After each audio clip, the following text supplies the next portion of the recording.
예수님의 이름으로 기도드리옵나이다. 아멘. 할렐루야. 이 시간 오신 여러분을 주님의 이름으로 환영합니다. 이전에 살펴봤던 1절에 나와 있듯이 고린도 교회에 심각한 문제가 발생하였다라고 했습니다. 그것은 음행의 문제가 교회 안에 있었다는 것입니다. 교회는 성령님께서 내주하시면서 인도하시는 성령님의 전입니다. 그런데 성령 하나님께서 기뻐하지 않는 바로 음행의 문제가 있었는데, 그것이 음행의 문제가 끝난 것이 아니라 현재까지도 계속 진행 중이다라고 말씀드렸었습니다. 이 음행은 하나님을 모르는 사람들, 즉 이방인들 사이에서조차 일어나지 않는 그러한 일이었다고 하였습니다. 그런데 고린도 교회가 용납하고 있었다는 것입니다. 사도 바울은 이 음행의 죄를 용납하고 있는 고린도 교회 하나님의 뜻이 무엇인지를 가르쳐 주고 있는 말씀입니다. 하나님께서는 이런 죄악이 하나님의 교회에 존재하기를 원하지 않는다는 것입니다. 그러므로 6절에서 8절 말씀에서 음행을 하는 사람을 교회에서 쫓아내라, 출교하라 라고 말씀하였는데, 그러면 그 죄인이 출교당한 고통으로 인해서 다시금 회개하게 된다면 그의 영혼만큼은 구원을 받을 수 있을 것이다 했습니다. 그리고 교회 공동체 전체가 누룩이 없는 거룩한 공동체, 즉 사랑의 거룩한 열매를 맺고 그것을 통해서 하나님께 영광을 돌리도록 하기 위함이다 라고 말씀하였습니다. 그러므로 교회에서 이런 음행한 자의 죄에 대하여 강한 징계 조치가 있어야 한다라고 강하게 말씀하고 있는 겁니다. 이어서 오늘 말씀에 이 세상과 교회가 어떻게 구별되어지는가를 말씀하면서 교회가 어떤 공동체가 되어야 하는지 우리에게 가르쳐주는 말씀입니다. 우리 본문 9절 말씀 다시 한번 읽어보도록 하겠습니다. 9절입니다. 시작. 내가 너희에게 쓴 편지에 음행하는 자들을 사귀지 말라 하였거니와. 아멘. 오늘 본문은 바울이 고린도 교인들에게 음행 문제에 대하여 이전에 보냈던 편지의 내용의 진위를 말씀해 주고 있습니다. 이러한 사실을 뒷받침하는 말씀이 내가 너희에게 쓴 편지에라고 이전에 보냈던 편지가 있었다는 것을 본문에서 말씀하고 있습니다. 이 말씀을 미뤄보면 고린도 전후서 외에 고린도 교회에 보낸 편지가 더 있었다는 것을 우리는 추측해 볼 수가 있습니다. 또 사도 바울이 이전에 보낸 편지를 통해서 음행하는 자들과 사귀지 말라라고 고린도 교인들에게 경고했다라는 것도 알 수가 있습니다. 여기에서 말하는 음행은 모든 종류의 음행을 말합니다. 그리고 사귀다라는 말은 함께 섞다, 연합하다, 무엇무엇과 교제하다라는 뜻을 가지고 있는데, 이것은 계속 친밀한 관계를 맺고 산다라는 뜻을 함축하고 있습니다. 그래서 이 단어는 70인역에 2번이 사용되었고 또 신약 성경에는 3번이 사용되었는데, 본문 9절과 또 11절 그리고 데살로니가 후서 3장 14절에서만 사용이 되었습니다. 우리 데살로니가 후서 3장 14절을 같이 한번 보겠습니다. 시작. 누가 이 편지에 한 우리 말을 순종하지 아니하거든 그 사람을 지목하여 사귀지 말고 그로 하여금 부끄럽게 하라. 아멘. 여기서 이 편지는 일반적으로 주고받는 그러한 편지가 아니라 하나님의 말씀으로서의 서신을 말하고 있습니다. 하나님의 말씀을 순종하지 않는다면 그 사람이 누가 되었든지 그 사람과 사귀지 말라라고 말씀하고 있는 것입니다. 여기에서 사용된 사귀다라는 단어가 본문 9절과 11절에서 사용된 사귀다라는 단어와 같은 단어가 쓰였습니다. 이 세 구절 모두 말과 행위로 공동체를 더럽히는 성도들에 대하여서 취하여야 할 태도를 가리키고 있습니다. 그러므로 음행을 한 자들과 하나님의 말씀에 순종하지 않는 자들과는 친밀한 관계를 맺지 말라라는 것입니다.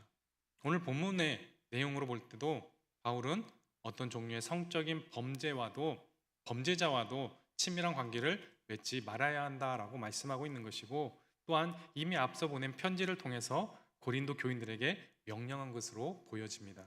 그러나 본문에서 이러한 사실이 다시 지적되고 있는 것으로 보면 이런 바울의 명령이 고린도 교인들에게 무시되었거나 또는 잘못 전달되었다는 사실을 암시하는 것이기도 합니다. 고린도는 우리가 잘 알고 있다시피 비윤리와 부도덕 이 행위가 너무나도 만연한 도시였습니다. 고린도 교회도 이러한 도시로서의 부도덕함의 영향을 받아서 교인들 중에 공적으로 드러난 음행자들이 있었다라는 것입니다.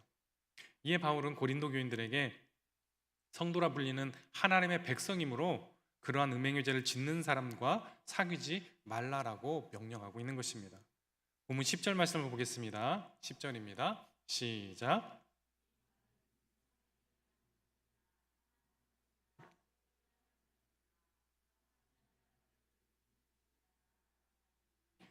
만일 그리하면 너희가 세상 밖으로 나가야 할 것이라. 아멘. 고린도 교회 교인들이 이 말씀의 진정한 뜻을 파악하지 못하고 오해를 한 것입니다.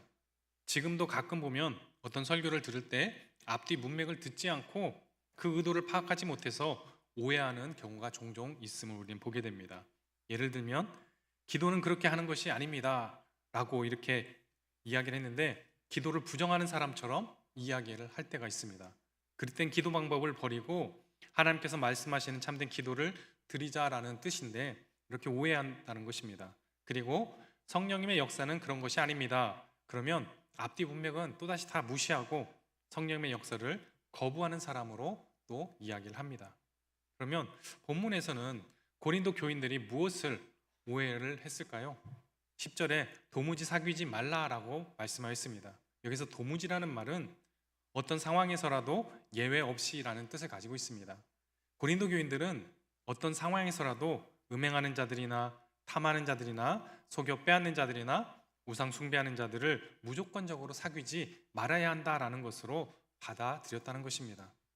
그들이 생각하기에 그것은 이미 음란과 우상 숭배로 타락한 이 도시에서 살아갈 수 없는 문제였다는 것입니다. 즉 고린도를 떠나야만 해결되는 문제로 생각한 것입니다. 이러한 죄인들과 사귀지 않고 살려면 너희가 세상 밖으로 나가야 할 것이다 라고 했는데 이를 다른 말로 한다면 수도원이나 산속으로 들어가서 살아야 할 것이다 라는 말과 같습니다. 요즘 TV에 나오는 자연인처럼 격리 생활을 해야 한다는 것과 같은 것입니다. 사도 바울은 이에 대해서 그런 뜻이 아니라는 것을 밝히며 바르게 이해시키려고 하고 있습니다. 기독교는 이런 종교가 아닙니다. 예수님께서 우리를 부르신 것은 이 세상 밖으로 나가라는 뜻이 아니고 이 세상에 보내기 위해서 우리를 부르셨습니다. 이 세상 속에서 감당해야 할 사명이 있다고 하셨지 이 세상을 떠나서 수도원적인 생활을 하라고 하시지 않았다는 것입니다. 우리는 이 세상에서 살아갈 수밖에 없는 사람들입니다. 이 세상에서 살아야 하는 것이 바로 하나님의 뜻이기 때문입니다. 우리가 살아가는 이 세상은 로마서 1장에서 말씀하고 있는 것처럼 하나님을 그 마음에 두기 싫어하는 사람들의 사회입니다. 이로 인해서 온갖 죄악의 행실들이 이 세상에 나타나고 있는 것을 보게 됩니다. 이런 추악한 세상에 살고 있지만 우리는 골로새서 3장 5절에 말씀하는 것처럼 땅에 있는 지체를 죽이라라는 이 말씀을 받고 살아가고 있습니다. 땅에 있는 지체는 음란, 부정, 사욕, 악한 정욕, 탐심을 말합니다. 이것들로 말미암아 하나님의 진노가 임하였는데 이런 것을 죽이라고 하나님은 말씀합니다. 우리 그리스도인의 삶에 남겨둘 필요가 없는 것들이기 때문입니다. 그러니까 우리는 이 세상에 존재하면서 이 세상을 본받고 또한 이 세상의 삶과 섞이고 이 세상과 함께 죄악의 길을 걸어서는 안 된다는 것입니다. 우리는 복음에 합당한 삶을 살아야 하는 사람들입니다. 즉 참된 신앙은 도피가 아니라 현장에서 믿음으로 부딪히며 살아내는 삶인 것입니다. 마태복음 13장에 나오는 예수님의 천국 비유 말씀 중에 천국은 마치 여자가 가루 서말 속에 갖다 넣어 전부 부풀게 한 누룩과 같으니라 라고 말씀하였는데 예수님은 누룩을 또 세상을 교회로 비유하였습니다. 누룩이 반죽 전체를 부풀게 하는 것처럼 우리는 말씀을 통해서 세상에 천국의 영향력을 끼치는 그러한 사람들이 되어야 할 것입니다. 그렇다면 사도 바울이 음행하는 자들을 사귀지 말라라고 한 그 진정한 의미가 무엇일까요? 본문에서는 어떤 형제라 일컬어지는 자와 관계가 있다라고 말씀하고 있습니다. 우리 11절 말씀 같이 보겠습니다. 11절입니다. 시작. 이제 내가 너에게 쓴 것은 만일 어떤 형제라 일컫는 자가 음행하거나 탐욕을 부리거나 우상 숭배를 하거나 모욕하거나 술 취하거나 속여 빼앗거든 사귀지도 말고 그런 자와는 함께 먹지도 말라 함이라. 아멘. 사도 바울이 말하는 것은 교회 공동체 안에서 죄를 용납하지 말라라는 것입니다. 즉 교회 내에서 그리스도인으로서 음행을 행하고 탐욕을 부리고 우상을 숭배하고 모욕하고 또 술 취하고 속여서 빼앗는 일입니다. 이런 일을 습관적으로 계속해서 행하는 사람이 있습니다. 이런 죄악에 젖어 살고 있는 그러한 사람과는 사귀지도 말고 함께 먹지도 말라라고 말씀하고 있는 것입니다. 교회 안에서 형제라고 불리울 때는 하나님의 은혜를 받은 사람이라는 것입니다. 그런데 하나님의 은혜를 헛되이 하는 삶, 하나님의 은혜를 거스르는 삶을 살아가고 있습니다. 이런 사람들은 명목상 무늬만 그리스도인일 가능성이 큽니다. 이 사람은 교회를 죄악의 행실로 더럽히고 교회의 거룩성을 파괴하고 순결함을 훼손하는 사람입니다. 마치 가라지와 같은 그러한 존재입니다. 이런 사람들과 사귀거나 교제를 하게 되면 어떻게 될까요? 적은 누룩이 온 덩이에 퍼지듯이 함께 그 죄에 오염이 되어서 더러워질 수밖에 없는 것입니다. 그래서 이런 사람들과는 교제를 금하고 있는 것입니다. 이 말씀을 2절과 7절의 내용과 연관지어 살펴볼 때 고린도 교인들 중에 형제라고 일컬어지는 자 중에 공공연하게 범죄를 저지르고도 회개할 줄 모르는 사람이 있었다면 그들과의 교제를 단절할 뿐만 아니라 그들을 출교시켜야 한다라고 말씀하고 있는 것입니다. 12절을 보겠습니다. 12절입니다. 시작. 밖에 있는 사람들을 판단하는 것이야 내게 무슨 상관이 있으리요마는 교회 안에 있는 사람들이야 너희가 판단하지 아니하랴. 아멘. 바울은 6절 이하에서 교회를 성결케 하기 위하여 엄격한 권징이 시행되어야 함을 거듭 강조해서 말씀하였습니다. 그런데 본절에 이르러서는 교회 밖의 사람들을 판단하는 일은 바울 자신이 상관할 일이 아니다라고 말하면서 동시에 교인에 대해서는 판단하는 일이 반드시 있어야 함을 수사 의문문을 통해서 강조하고 있습니다. 여기서 수사 의문문이라는 것은 형식은 의문문이나 대답을 요구하지 않고 강한 긍정 또는 부정의 수사적 효과를 가지는 의문문을 말합니다. 다시 말해서 바울은 교회 안에 있는 사람과 대조되는 교회 밖에 있는 사람을 등장시켜서 비교함으로 자신의 논지를 분명하게 보여주고 있는 것입니다. 사도 바울이 교회 밖에 있는 사람에 대해서 상관할 바가 아니라고 밝힌 것은 바울이 교회 밖의 사람들에 대해서 관심이 없거나 그들의 잘못을 지적하지 않는다는 의미가 아닙니다. 단지 그들은 교회의 권징의 대상이 아니라는 것입니다. 바울의 이러한 말은 역설적으로 교회 내부에 있는 사람에 대해서는 철저하게 상관하여서 권징을 해야 한다라는 의미를 내포하고 있는 것입니다. 그는 성도들의 신앙 규범과 행동 원리를 교회 공동체 내에 한정시키면서 그들의 동료들 가운데서 발생한 문제들을 스스로 판단함으로써 책임을 다할 것을 강조하고 있는 것입니다. 그러나 우리는 여기에서 교회 공동체가 범죄자를 판단하는 행위를 그리스도인의 개인이 성도의 행위를 판단할 수 있는 권리를 가진 것으로 착각해서는 안 될 것입니다. 왜냐하면 교회는 교회의 순결성을 유지하기 위해 공동체를 훈계하고 권징하는 일을 교회적 차원에서 행하는 것이지 어느 개인에게 맡겨놓은 것이 아니기 때문입니다. 그렇다면 바울은 왜 외인을 판단하지 않았을까요? 이는 13절에서 말씀하신 것 같이 교회 밖에 있는 사람들은 하나님께서 친히 판단하시기 때문이라는 것입니다. 우리 13절 말씀 같이 한번 보겠습니다. 13절입니다. 시작.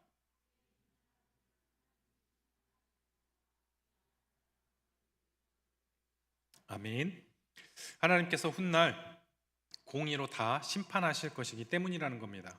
로마서 2장 5절 말씀에 다만 내 고집과 회개하지 아니한 마음을 따라 진노의 날 곧 하나님의 의로우신 심판이 나타나는 그 날에 임할 진노를 내게 쌓는도다 라고 말씀하였습니다. 하나님의 의로우신 심판이 나타나는 그 날이 있다고 말씀합니다. 이 날 자신의 고집대로 살고 회개하지 않는 사람에게 하나님께서 진노를 나타내실 것이라는 것입니다. 그리고 히브리서 13장 4절 말씀에도 모든 사람은 결혼을 귀히 여기고 침소를 더럽히지 않게 하라. 음행하는 자들과 간음하는 자들을 하나님이 심판하시리라라고 말씀하셨습니다. 그리고 13절 하반절 말씀에 이 악한 사람은 너희 중에서 내쫓으라라고 말씀합니다. 출교를 하라라는 말씀입니다. 교제를 금지시킬 뿐만 아니라 회개를 하지 않을 때는 교회에서 내어 쫓으라는 것입니다. 교회 안에서 발생하는 일에는 교회가 바르게 판단해서 조치를 취해야 할 책임을 가지고 있다는 것입니다. 이런 책임을 교회가 가볍게 생각하면 절대 안 된다는 것이죠. 교회가 거룩하고 순결해야 함을 강조하고 있는 말씀인 것입니다. 이렇게 하기 위해서는 교회에서는 악을 철저하게 제거해야 합니다. 바울은 사랑을 강조하고 또한 믿음을 강조하고 은혜를 강조하였습니다. 그러나 교회에 죄악이 들이올 때는 엄격하게 악이 교회에 조금이라도 자리 잡을 수 없도록 해야 함을 강조하고 있는 말씀입니다. 데살로니가 전서 5장 22절 말씀에 악은 어떤 모양이라도 버리라라고 말씀하였습니다. 악은 흉내도 내어서는 안 되는 것입니다. 교회는 하나님의 거룩하신 것처럼 거룩한 공동체가 되어야 하기 때문입니다. 사막에 있는 것이 모두 모래뿐이라면 아무도 사막을 통과할 수 없을 것입니다. 그러나 사막에도 사람이 살고 가축과 동식물이 살아가고 있습니다. 그것은 사막 한가운데 오아시스가 있기 때문입니다.